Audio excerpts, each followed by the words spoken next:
Bapak akan mempraktekkan cara bagaimana pemeriksaan fisik pada sistem instrumen. Nah, setiap pemeriksaan fisik pasti kita ketahui memiliki 4 teknik.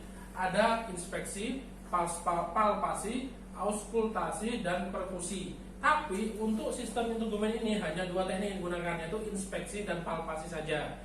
Oke? Seperti biasa kita pasti akan menggunakan Bapak jelaskan dulu untuk yang sistem instrumen ini yang diperiksa itu ada 3 jenis atau 3 hal. Yang pertama adalah kulitnya, kulit pasien, kemudian nanti ada kuku pasien, dan yang ketiga adalah rambut pasien. 3 ini ya. Nanti apa aja yang diperiksa dari 3 ini akan Bapak jelaskan pada saat penelitian langsung saja. Kemudian seperti biasa kita memerlukan beberapa alat-alat, yaitu yang pertama pen light. Pen light ini untuk gunanya untuk melihat adanya lesi di bagian tubuh pasien. Kemudian termometer untuk mengukur suhu pasien. Kemudian penggaris atau mistar, fungsinya untuk mengukur berapa lebar sebuah lesi yang ada di tubuh pasien. Kemudian buku catatan untuk mencatat semua kegiatan yang kita lakukan. Dan stetoskop jangan lupa, karena kita bersentuhan langsung dengan tubuh pasien. Oke, langsung saja kita masuk ke tahap orientasi, tahap interaksi.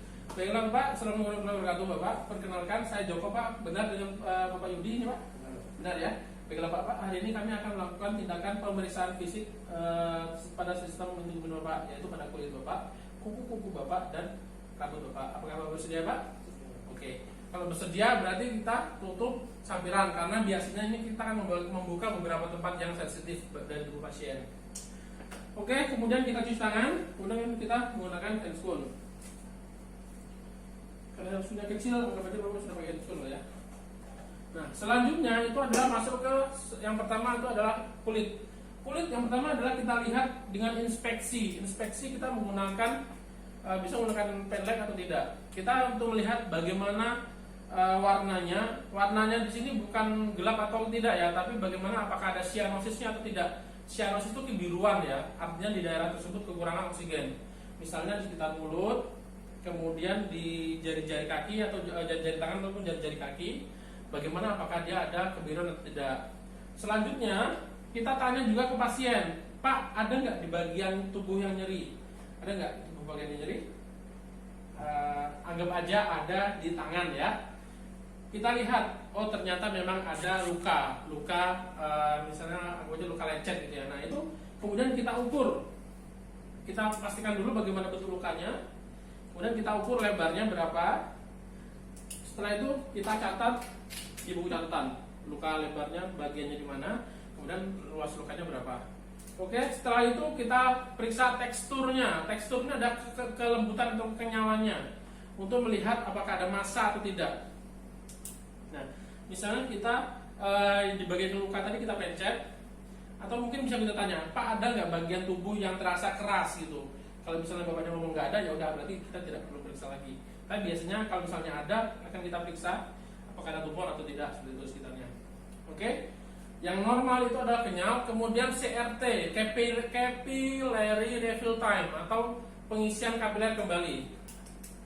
Kita bisa pencet tubuh pasien sampai kalau misalnya dia warna putih, ya, nah kan putih dia, kembali laginya itu cepet apa enggak? Warnanya kembali lagi ke warna semulanya cepet atau tidak? Kalau dia ada 3 menit, 3 detik, berarti dia sudah normal gitu. Itu CRT. Kemudian selain tekstur, kemudian kenyalan, kita juga meriksa suhunya. Kalau suhu pasien pasti sudah bisa semua ya untuk meriksa suhu. Kita bisa menggunakan di ketiak. Mohon maaf ya, kami periksa suhunya ya. Oke. Nah, kemudian setelah kita periksa suhu kulit, kita pastikan seluruhnya. Kita tanya lagi, Pak, ada nggak keluhan lain di bagian kulit? Kalau tidak ada, berarti kita pastikan untuk yang kulit selesai. Oke? Intinya kita inspeksi dan kita palpasi setiap yang ada keluhannya. Oke? Selanjutnya kita masuk ke pemeriksaan yang kedua, itu kuku. Nah, kuku ini dilihat apa sih Pak? Kuku yang dilihat adalah apakah ada cyanosis atau tidak, atau namanya clubbing finger ya. Nanti kalian bisa lihat clubbing finger itu bagaimana. Jadi biasanya dia kebiruan di sini nih. Jadi nanti kalian lihat, kemudian kalian lihat apakah dia kukunya ini mengkilap atau tidak. Tapi bukan mengkilap karena apa ya? Mengkilap karena bukan karena mani-pedi, tapi mengkilap dia karena ada yang memang penyakit yang dia menyebabkan kukunya mengkilap.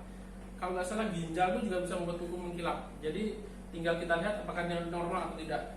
Kalau ginjal kan pasti kulitnya sudah kasar seluruh tubuh. Nah itu kalau dia kulitnya bagus berarti nggak masalah berarti ya.